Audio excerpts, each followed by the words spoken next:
Bismillahirrahmanirrahim.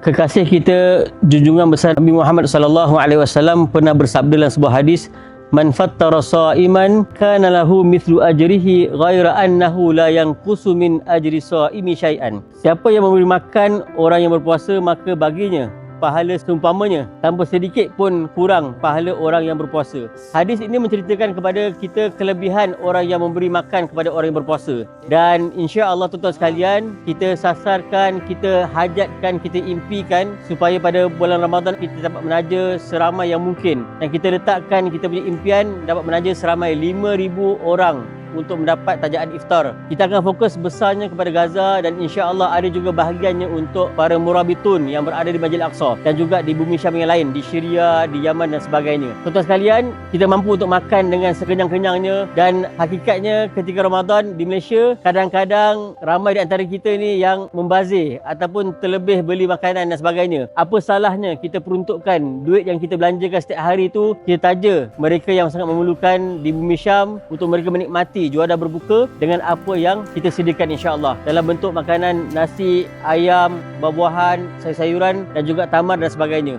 Bersama kita taja iftar untuk para pejuang di bumi Syam, dan insya-Allah ganjarannya pahala seperti mana orang yang berpuasa. Malah orang yang berpuasa tersebut pahalanya bukan setakat puasa biasa, tapi puasa dalam mempertahankan, dalam ribat mempertahankan tanah suci Al-Aqsa, bumi Syam yang diberkati itu sendiri. Wallahu a'lam.